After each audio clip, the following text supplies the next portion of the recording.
जब संविधान बन रहा था तो तीसरी गलती ये की कि जम्मू कश्मीर भारत में शामिल हो गया, लेकिन 6-7 विषयों को छोड़कर उनको कानून बनाने का अपना अधिकार होगा। इस देश की संसद उनके लिए कानून नहीं बनाएगी, इसके लिए धारा 370 कर दी, एक अलग दर्जा उनको दे दिया गया। यह सन 50 में किया और सन 53 में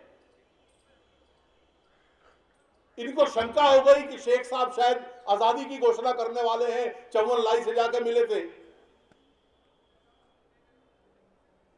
तो उनको पकड़ लिया। पहले 6 वर्षों में हर काम उनके कहने पे किया और 6ठे वर्ष में उनको गिरफ्तार कर लिया और वो अंदर बाहर रहे 1975 तक, अगले 22 साल तक। यह था इस कांग्रेस का इतिहास। कोई भी ईमानदार व्यक्ति अगर राजनीतिक भूल को सुधारना चाहता है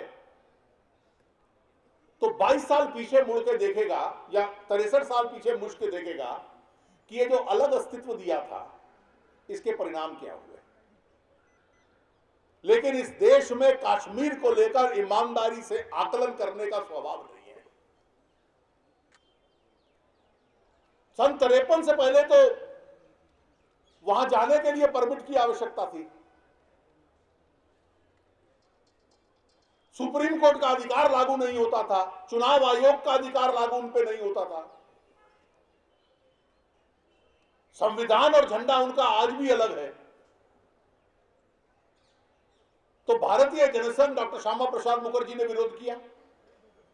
जिस प्रकार से उनकी कुर्बानी हुई उसके बाद कुछ सुधार हुए, लेकिन आज हम ईमानदारी से आकलन करें तो ये 63 साल का इतिहास क्या रहा, 6 दशकों का। पहली सच्चाई यह है कि यह अलग अस्तित्व की जो यात्रा थी, यह स्थिति सुधारने में इसने मदद नहीं की। यह अलग अस्तित्व से आरंभ हुई और अलगाववाद की दिशा में मांग आ गई। यह पहली ईमानदारी का आकलन है।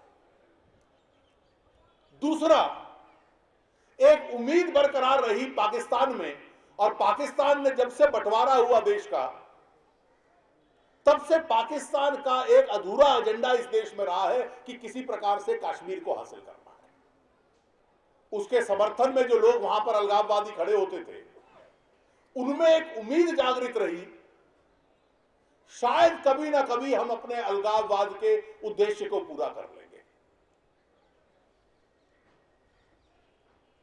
पाकिस्तान ने पहले युद्ध का रास्ता अपनाया।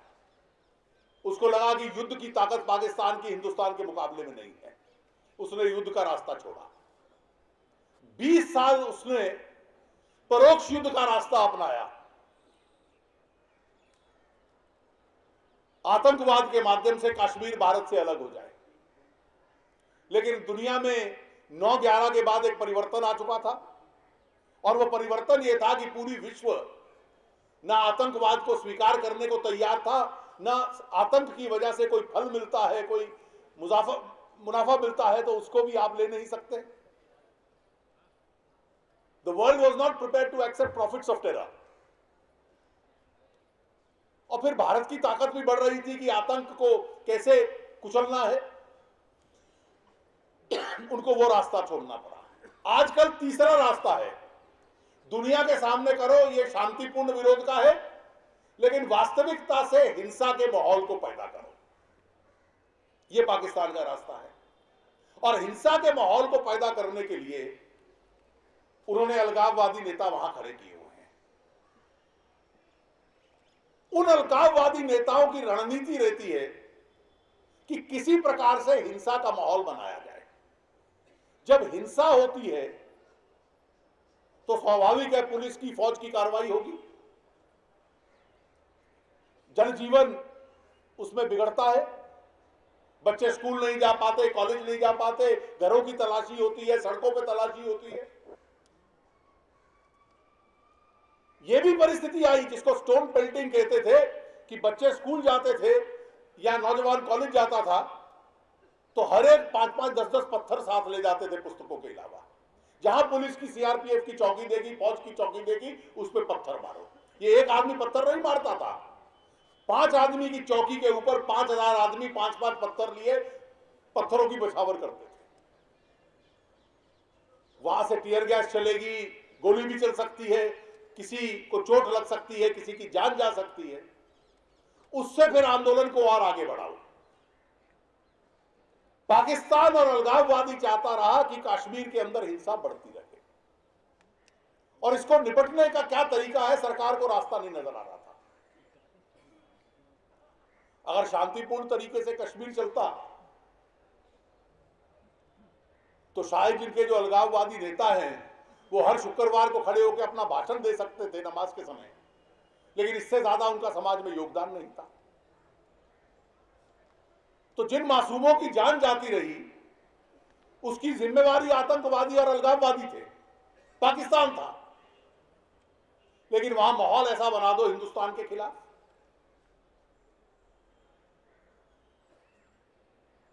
एक और असर हुआ, धारा 370 ने एक इस प्रकार की मानसिकता पैदा कर दी, कोई आदमी जमीन नहीं खरीद सकता, वहां हिंसा होती थी, असुरक्षा का माहौल था, वहां पूंजी का निवेश बिल्कुल नहीं होता था। सरकार जो सहायता कर दे उस सहायता से लोग नौकरियां पा सकते थे, विकास हो सकता था, उसके अलावा पूंजी का निवेश बिल्कुल नहीं था। जहां इन्वेस्टमेंट नहीं है, इंडस्ट्री नहीं है, शांति नहीं है, वहां रोजगार नहीं है, टैक्सेस नहीं है, डेवलपमेंट नहीं होगी। तो एक प्रकार से 370 ने जम्मू कश्मीर के साथ भी अन्याय किया, कश्मीर घाटी के साथ भी किया। जम्मू तो फिर काफी शांतिपूर्ण क्षेत्र था।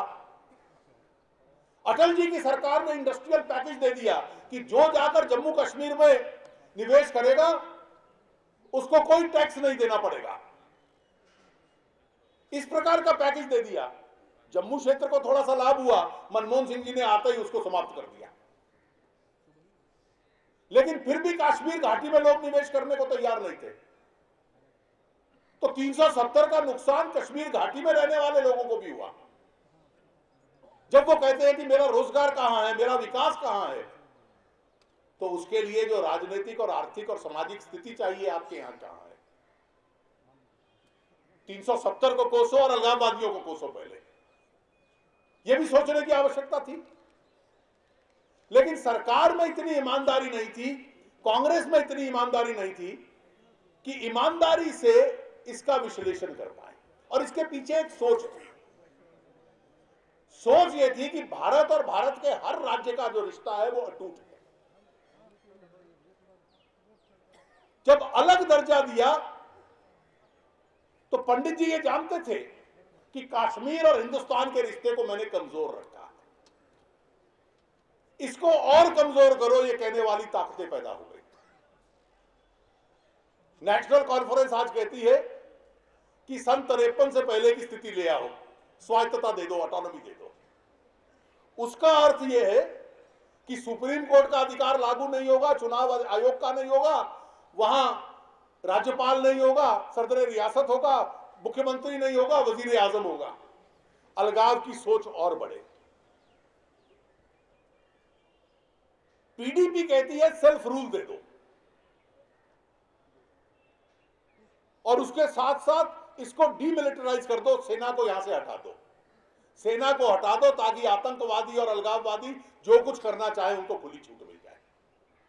इस सीमा को कमजोर कर दो, लाइन ऑफ कंट्रोल को, ताकि आतंकवादियों के लिए आना जाना वहां से और सरल हो जाए। और मुझे तो कई बार बड़ी चिंता होती है, अभी हाल में पिछले सप्ताह पाकिस्तान के पुराने विदेश मंत्री खुर्शीद कसूरी यहां आए हुए थे। उससे पहले 2 साल पहले जब मुशर्रफ साहब गए लंदन में, तो उन्होंने भी एक इंटरव्यू दिया था। वो कहते हैं कि हमारा तो 90% मनमोहन सिंह जी की सरकार से 2006-7 में बैक चैनल डिप्लोमेसी में फैसला ही हो चुका था। ये डीमिलिटराइजेशन भी कहते हैं, सॉफ्ट बॉर्डर भी कहते हैं, और सरकार चुप है।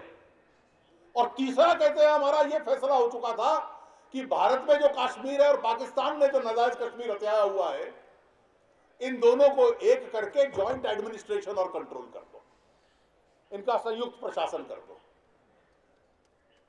खुलेआम आकर दोनों कह रहे हैं कि हम सरकार में थे तब हमने ये इनसे बैक चैनल डिप्लोमेसी में फैसला किया, सिर्फ हस्ताक्षर होने रह गए थे।